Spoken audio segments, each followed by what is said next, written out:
అందరికీ అందరూ ఎలా ఉన్నారు? బాగున్నారా? నేనైతే చాలా బాగున్నాను. ఈ వీడియోలో అయితే హౌస్ రిలేటెడ్ కొన్ని ముచ్చట్లు అయితే మాట్లాడుకుందాము. రెంట్ హౌస్ లో ఉండడం బెటరా, ఓన్ హౌస్ లో ఉండడం బెటరా అనేసి. చాలా మంది ఓన్ హౌస్ ఉంటే లైఫ్ సెటిల్ అయిపోయింది అనేసి అనుకుంటారు. రెంట్ హౌస్ లో ఉండే వాళ్ళకి కూడా కొన్ని అడ్వాంటేజెస్ అయితే ఉంటాయి. నిజంగా చెప్పాలంటే మన సిచ్యువేషన్ ని బట్టి మారిపోతా ఉంటుంది. ఈ విషయంలో నాకు కూడా కొన్ని థాట్స్ అయితే ఉన్నాయి. నేనైతే వీడియోలో షేర్ చేస్తాను. వీడియోని అయితే చివరి వరకు చూడండి. కానీ ముందుగా మీరు మీ ఒపీనియన్ ఏంటో ఖచ్చితంగా కామెంట్ చేయండి. రెంట్ హౌస్ లో ఉన్న ఓన్ హౌస్ లో ఉన్న మీ ఎక్స్పీరియన్స్ ఎలా ఉంది అని చెప్పండి. ఇది వచ్చేసి నేను 15 days ఛాలెంజ్ లాగా తీసుకున్నా కదా, దాంట్లో 12th వీడియో. మార్నింగ్ అయితే తొందరగానే లేసాను. ఫస్ట్ అయితే ఇల్లు చిమ్మడం కానీ క్లీనింగ్ చేయడం కానీ అన్ని చేసేసుకున్నాను. చూసారు కదా, ఆల్రెడీ ముగ్గు కూడా పెట్టేశాను. ఇంకా ఇప్పుడు కిచెన్ లోకి వచ్చా. మార్నింగ్ టైంలో మాత్రం ఒక 4-5 పొయ్యిలున్నా బాగుండు, సరిపోదు అనిపిస్తుంది కదా. ఎందుకంటే మనం అన్ని ఒకేసారి చేయాలంటే అస్సలు కాదు. గ్యాస్ మీద ఒకటి కాకుంటే ఒకటి పెడతా ఉంటాం. ఇలా ఆగం కాకూడదని ఫస్ట్ నేనైతే దొండకాయలు ఆల్రెడీ కట్ చేసి నైటే కట్ చేసి పెట్టుకున్నాను. మార్నింగ్ లేవగానే ఆయిల్లో వేసి పెట్టాను. అవి మగ్గిపోయాయి, పక్కకు పెట్టాను. వేడిగా ఉన్నాయి, చల్లారాలి అనేసి పక్కకు పెట్టాను. ఒక సైడ్ ఏమో రైస్ పెట్టాను, ఇంకా దోశలు అయితే చేస్తున్నా. నేను చేసే టిఫిన్లలో ఎక్కువ చేసే టిఫిన్ ఏదైనా ఉందంటే అది దోశలు మాత్రమే. దాన్ని ఒక్కదానే నాకు ఎక్కువ రోజు స్టోర్ చేయాలనిపిస్తుంది. ఇడ్లీ రవ్వ కూడా ఎక్కువ ఉంచాలి అనిపించదు. ఈసారి చాలా మెత్తగా పట్టుకున్నాను. లాస్ట్ టైం పట్టుకుంది మా హస్బెండ్ అయితే ఎన్ని వంకలు పెట్టాడో దానికి. ఏదో నూకలు బుక్కినట్టుగా ఉంది అనేసి కామెంట్ చేశాడు నన్ను. మేమైతే చాలా రోజుల నుంచి అనుకుంటున్నాము హౌస్ తీసుకోవాలి అనేసి. మాకు ఇయర్లీ 500 అలా పెంచుతా ఉన్నారు. ఇప్పుడు మా రూమ్ రెంట్ వచ్చేసి 8000. పవర్ బిల్ తో చూసుకుంటే మాత్రం 9000 అవుతుంది. రెంట్ హౌస్ లో ఉండే కొన్ని మెయిన్ బెనిఫిట్స్ ఏంటంటే, మనం రెంట్ హౌస్ లో ఒకేసారి మొత్తం పెద్ద అమౌంట్ పెట్టాల్సిన అవసరం ఏమీ లేదు. మనకు నచ్చిన ఏరియాకి షిఫ్ట్ అవ్వచ్చు. జాబ్స్ లేదా పిల్లల స్కూల్ లొకేషన్స్ బట్టి మనం కూడా ఈజీగా మూవ్ అవ్వచ్చు. కానీ వాళ్ళు పెట్టే రూల్స్, వాళ్ళు పెట్టే మళ్ళీ రెంట్లు పెంచడం కానీ ఇలాంటి టైంలో మనకు చాలా అన్కంఫర్టబుల్ గా అనిపిస్తూ ఉంటది. అలాంటి రూల్స్ రెగ్యులేషన్స్ పెట్టినప్పుడే మనం ఏదో ఒకటి చేసి ఖచ్చితంగా ఓన్ హౌస్ తీసుకోవాలరా అనిపిస్తూ ఉంటది కదా. మీరైతే ఓన్ హౌస్ లో ఉంటున్నారా, రెంటెడ్ హౌస్ లో ఉంటున్నారా అనేది కామెంట్ అయితే చేయండి.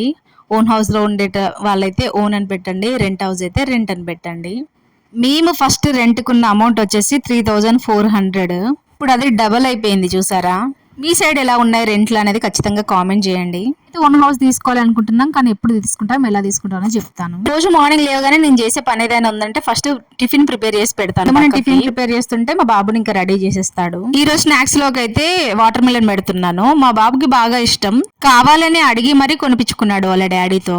కొంచెం రూల్స్ అయితే చేంజ్ చేశారు వాళ్ళ స్కూల్లో. స్నాక్స్ ఏదైనా ఉంది అని అంటే అది బిస్కెట్ ప్యాకెట్స్ ఇవన్నీ పెట్టొద్దని చెప్పారు. పెడితే ఫ్రూట్స్ లేదంటే ఏదైనా టిఫిన్ పెట్టమని చెప్పారు అంతే. అలా ఈ మధ్యలో కొన్ని ఫ్రూట్స్ అయితే తింటున్నాడు మా బాబు. ఒక బనానా, వాటర్ మిలన్ అంతే తినేది, ఇవి రెండు తినేది. బట్ ఈ ఇయర్ కుకుంబర్ తింటున్నాడు అండ్ ప్రోమోగ్రానైట్ తింటున్నాడు. నాకు చాలా హ్యాపీగా అనిపించింది ఈ రూల్ చేంజ్ చేశాక. మనం ఇంట్లో ఎంత మొత్తుకున్నా అసలు తినరు కదా వాళ్ళు. ఇంకా నేనైతే టిఫిన్ చేసేస్తున్నా. అందుకే ఈ రోజు నేనైతే చట్నీ నూరాల్సి వచ్చింది. పల్లీలు లేవు, పల్లీలు అయిపోయి ఉండే, ఇంకా తెచ్చుకోవాలి విలేజ్కి వెళ్ళినప్పుడు. మా బాబు ఎలాంటి వాడంటే మనమే లేట్ చేసామనేసి అంటాడు. అలాంటి టైపు. తీసుకెళ్తున్నాడు వాళ్ళ డాడీ అయితే ఇంకా స్కూల్కి. కొంచెం తొందరగా లేసానని చెప్పాను కదా, ఇంకా బాక్స్ అయితే తొందరగా కట్టించేసాను. ఎప్పుడైనా లేట్ అయినప్పుడు మా హస్బెండ్ డ్యూటీకి వెళ్ళేటప్పుడు ఇచ్చేసి వెళ్తాడు. టీ అయితే తాగలేదు మేము, ఇంకా టీ అయితే పెట్టాను. ఈ టీ ఒక్కటి మానుకోవాలనుకుంటున్నాను, కానీ నేను మానుకుంటాను ఈజీగా. బట్ మా హస్బెండ్ అస్సలు మానుకోడు. ఇంకా టీ తాగకుంటే ఏదో కోల్పోయిన ఫీలింగ్ ఉంటుంది. ఈ విండోస్ నుంచి చూడండి ఎంత ఎండ పడుతుందో. ఇన్ని రోజులు దాన్ని క్లోజ్ చేసి పెట్టాను. అటు సైడ్ నుంచి బ్యాడ్ స్మెల్ వస్తా ఉండే ఇన్ని రోజులు. బట్ ఇప్పుడు చేపించారు, అందుకే ఇంకా ఓపెన్ చేస్తున్నా. ఇది వచ్చేసి ట్యూస్డే రోజు లాగ్. ఎవ్రీ ట్యూస్డే మా హస్బెండ్ అయితే దీపం పెడతాడు. అందుకే ఆ రోజు తొందరగా లేసి అన్ని పనులు అయితే చేసేసాను. మా హస్బెండ్ దీపం పెట్టాడు, ఇంకా నేనే ఇప్పుడే మొక్కుకుంటున్నాను. నేనైతే కొంచెం లేట్ గానే చేస్తాను, లేదంటే ఈవినింగ్ టైంలో అయినా చేస్తాను.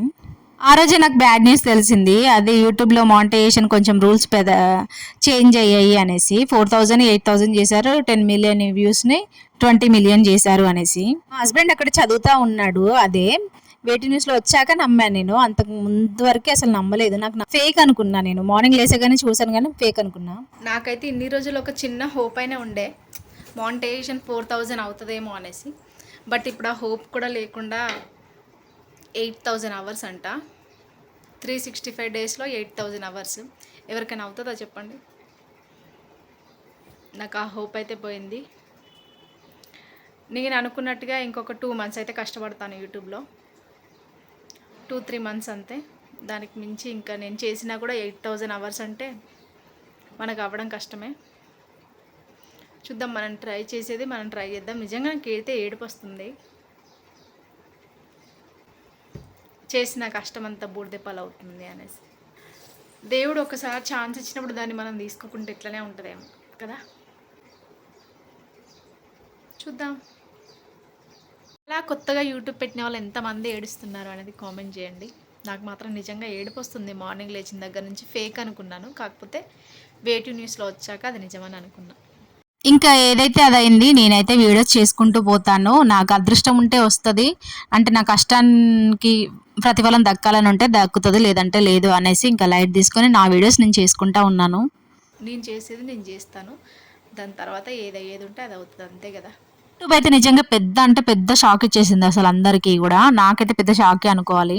నాకైతే ఇంకా 4 months టైం ఉంది. 4 monthsలో ఏమవుతుందో చూద్దాము. ఇంకా ఓన్ హౌస్ విషయానికి వస్తే, మన ఇల్లు అనేది మనకు ఫీలింగ్ వేరే ఉంటుంది.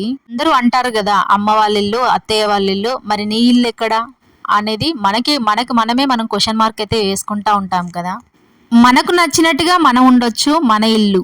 మనల్ని అనేవాళ్ళు ఎవరు ఉండరు, మనకి రిస్ట్రిక్షన్స్ పెట్టే వాళ్ళు ఉండవు, రూల్స్ పెట్టే వాళ్ళు కూడా ఎవరు ఉండరు. నిన్న ఒక్క మాట అనేవాళ్ళు కూడా ఎవ్వరు ఉండరు.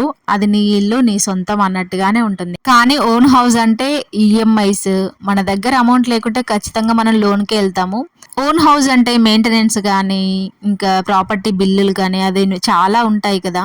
చాలా రెస్పాన్సిబిలిటీస్ కూడా ఉంటాయి. నాకు తెలిసి ఈ రోజుల్లో చాలా మంది అనుకునేది, నేను కూడా ఇలానే అనుకుంటాను, ఇక్కడ రెంట్ కట్టే బదులు అదేదో ఈఎంఐ కట్టుకోవచ్చు కదా అనేసి. బట్ ఇప్పుడు ఇల్లుల రేట్లు అయితే అసలు బీభత్సంగా ఉన్నాయి. మొత్తం పైనకి కూర్చుంటున్నామా, ఆ రేటుకి మనం తగ్గలమా అని ఆ డౌట్ అయితే ఉంటుంది. ఈ మిడిల్ క్లాస్ వాళ్ళకి హౌస్ అనేది ఒక డ్రీమే అబ్బా, నిజంగా కూడా. ఎప్పుడు ఎవరికి ఏది రాసి పెట్టుంటుందో ఎవ్వరికీ తెలీదు. అది జరిగేటప్పుడే జరుగుద్ది అనేసి నేనైతే అనుకుంటాను. మీరైతే కామెంట్ చేయండి, మీకు ఏదైతే బెస్ట్ అనేది. కొందరు ఒపీనియన్ ఏమో సిటీలో హౌసెస్ ఉండాలి అనేసి, కొందరు ఒపీనియన్ ఏమో విలేజ్లో హౌజులు ఉన్నాయి కదా, మనకి ఓన్ హౌస్ ఉంది కదా, అదే సిటీలో హౌస్ కడితే మనం విలేజ్కి వెళ్ళాము, మనది ఇక్కడే అయిపోతుంది అని అందరూ అంటారు. అలా నాతో కొందరు చెప్పిన వాళ్ళు కూడా ఉన్నారు. కానీ మళ్ళీ ఇన్ని రెంట్లు కట్టే బదులు ఈఎంఐ వెళ్ళిపోతుంది కదా అని మళ్ళీ కొంచెం ఆలోచిస్తూ ఉంటారు. మీ ఒపీనియన్ ఏంటి అనేది ఖచ్చితంగా అయితే కామెంట్ చేయండి. మనం సిటీలో కనుక ఇల్లు తీసుకుంటే మనది ఇక్కడే అయిపోతుంది. మనం విలేజ్కి వెళ్ళడం కూడా ఇప్పుడు అంటే ఏదో పండగకనే వెళ్తున్నాం, కానీ అప్పుడు పండగలకు కూడా వెళ్ళాము. మన ఇంట్లోనే చేసుకోవాలి, మన ఇంట్లోనే బోనం చేయాలి, పండుగ రోజు డోర్లు వేయొద్దు, ఇవన్నీ రూల్స్ ఉంటాయి కదా ఇప్పుడు. అలా అయితే మనం విలేజ్ అట్మాస్ఫియర్ని మిస్ అవుతాము, మన రిలేటివ్స్ని మిస్ అవుతాము, మన అమ్మా నాన్న కూడా మిస్ అవుతాము. ఆ బాధ ఇప్పుడైతే ఓన్ హౌస్ ఉన్న వాళ్ళకే తెలుస్తుంది. ఎవరైనా చూస్తున్నట్టయితే ఖచ్చితంగా కామెంట్ చేయండి, మీరు ఓన్ హౌస్లో ఉన్నప్పుడు ఎలా ఎక్స్పీరియన్స్ అయ్యారు, రెంటెడ్ హౌస్లో ఉన్నప్పుడు ఎలా ఎక్స్పీరియన్స్ ఫీల్ అయ్యారు అనేసి. అందుకే అంటారేమో కొన్ని కావాలనుకున్నప్పుడు కొన్ని సాక్రిఫైస్ చేయాలి అనేసి. ఇంకా నా ఫీలింగ్ అని అంటే మిక్స్డ్ ఫీలింగ్స్ ఉన్నాయి. బట్ మేమైతే చాలా రోజుల నుంచి అనుకుంటున్నాము, మనం అనుకోగానే ఏది సెట్ అవ్వదు. ఇంకా ఏదైనా రాసి పెట్టి ఉండాలి అనేసి అంటారు కదా. ఇంకా చూద్దాం మనకు రాసి పెట్టి ఉందో లేదో. ఇంకా మా ఆవిడైతే వచ్చాడు, మా బాబు వచ్చాక వాటర్ మిలన్ కట్ చేసి ఇచ్చాను. ఇప్పుడు టీ కూడా పెట్టాను. నేను ఎప్పుడైనా కూడా టీ పెట్టేసి దాని తర్వాత గిన్నెలు తోముతాను, ఆ లోపు ఇవి కంప్లీట్ అయిపోతాయి అన్నట్టుగా. అప్పటికి మా హస్బెండ్ వచ్చాకనే పెట్టాను ఈరోజు టీ. చాలా లేట్ అయిపోయింది ఆయన రావడం కూడా.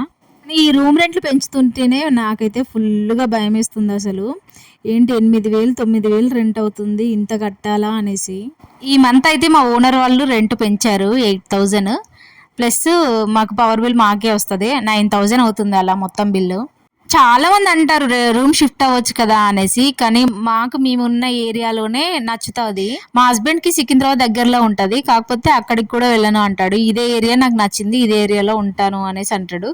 ఆయన అనడమేమో కానీ నేను కూడా అదే మాట మీద ఉంటాను, ఎందుకంటే నాకు ఈ ఏరియా అంత బాగా నచ్చింది. చాలా గ్రీనరీగా ఉంటది. మీరు స్టార్టింగ్ లో చూపించాను కదా, కొంచెం చెట్లు ఎక్కువ ఉంటాయి. ఈ ఏరియాకి రాగానే ఎక్కడెక్కడో తిరిగి ఈ ఏరియాకి రాగానే అదేంటో చల్లగా అనిపిస్తుంది. ఇది కొంచెం ఆర్మీ ఏరియా టైప్ ఉంటుంది. ఏంటంటే ఎక్కువ రష్ ఉండదు ఈ ఏరియాలో, అందుకే మాకు ఈ ఏరియా నచ్చింది. అందుకే ఇప్పుడు 7 years నుంచి ఇది ఏరియాలో ఉంటా ఉన్నాం మేము. మీరు మాత్రం కామెంట్ చేయండి ఏది బెస్ట్ అనేది. నేను మనకు వచ్చిన కామెంట్స్ బట్టి ఇంకో వీడియోలోనైతే చెప్తాను. మీరు మాత్రం మర్చిపోకుండా కామెంట్ చేయండి ఏది బెస్ట్ అనేసి. మేమైతే ఇల్లు ప్లాన్ చేస్తున్నాం అనేసి అన్నాను కదా, అనుకుంటున్నాము. బట్ చాలా డేస్ నుంచి అనుకుంటున్నాము. మనం అనుకున్నవన్నీ అనుకున్నట్టుగా జరగవు, అది జరగాల్సిన టైంలోనే జరుగుతాయి. ఇంకా వ్లాగ్ అయితే ఇంతటితో ఎండ్ చేస్తున్నాను. మీకు నచ్చిందా ఈ వీడియో లేదా అనేది ఖచ్చితంగా కామెంట్ చేయండి. అండ్ మీ సైడ్ రెంట్ అనేది ఎలా ఉంది అనేది ఖచ్చితంగా కామెంట్ చేయండి ఏరియా వైజ్. మా సైడ్ అయితే ఇలా ఉంది, మేము అల్వాల్లో ఉంటాము. ఇక్కడ ఎంత ఉందంటే ఇంకా బిజీగా ఉన్న ఏరియాలో ఎక్కువగానే ఉంటుందనేసి నేను ఎక్స్పెక్ట్ చేస్తున్నా. మీరు ఎవరైనా వేరే ఏరియాని చూస్తున్నట్టయితే ఖచ్చితంగా కామెంట్ పెట్టండి. ఇంకా ఈ వీడియో అయితే ఇంతే, అన్ని తోముకొని క్లీన్ చేసి పెట్టుకున్నాను. బట్ మళ్ళీ ఇన్సెప్ట్ టీ తాగాం కదా, ఆ గిన్నెలు కూడా ఉన్నాయి, అన్ని క్లీన్ చేసి పెట్టుకుంటున్నాం. మళ్ళా కూడా ఇలా తోమడం చేయడం ఉంటది కదా అసలు ఇంట్లో ఆడవాళ్ళకైతే. నేను అందుకే ఒక ఈవినింగ్ టైంలోనే పెట్టుకుంటున్నాను ఈ మధ్యలో. ఈ రోజు వీడియోలో మీ ఒపీనియన్ ఏంటి అనేది ఖచ్చితంగా కామెంట్ చేయండి. నా ఒపీనియన్ ఏంటి అనేది ఇంకో వ్లాగ్లో అయితే మీ ముందుకు చెప్తాను. ఇక్కడ వరకు మన వీడియోని చూసిన వాళ్ళందరికీ థ్యాంక్ యూ సో మచ్ అండి.